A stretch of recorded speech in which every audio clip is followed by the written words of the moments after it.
zan ba da komai za a mallaka minki. Me zai yi gona har an hana minki. Ki rayuwa ce gare ni kin zamo haske. Me kin halaye kin yi daban a 'yan mata. So ya zaga ni hakan kina zamo gwarzo. Zan iya yaƙi in tare ko me zai zo.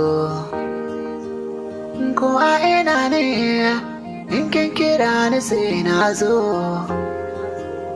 Farin cikinki shine kawai bukatata. Ni dai burina ki zama mai tunan kunci. Zane kwanta ban ji ke ba bacci. Idan na farka muryar ki ce abincin ci. So rayuwa ne na baki zuciya kyauta. DJ Sauti and the Big.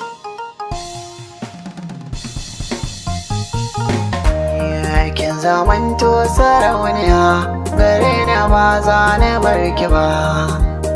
Kin zam sarauniya ta.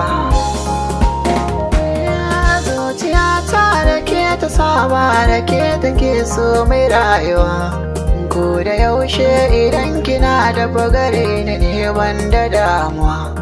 Wata yaban bidar ta domin kashe kishi zo kiwon ruwa. Kin ga kin ratsa zuciya babu yadda zane mai rafuwa.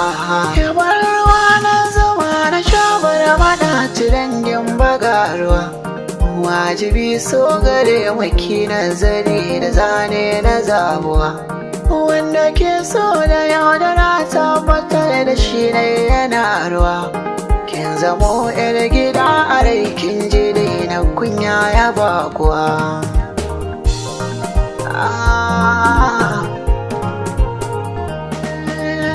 Ke ci kaɗai a raina na baki so da ƙauna.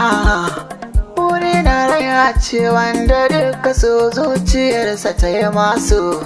Amma akwai masoya wa'yanda ba sa kula da ƙauna. Masoyiya a gona ta zam gani da jina. Babu abin da yake bukata da ya wuce ya yi so.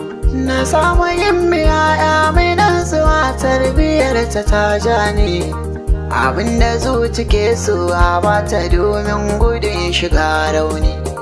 Masoyiya mana rike ke banda maka rike ban hauni. Ba za ne barki ba.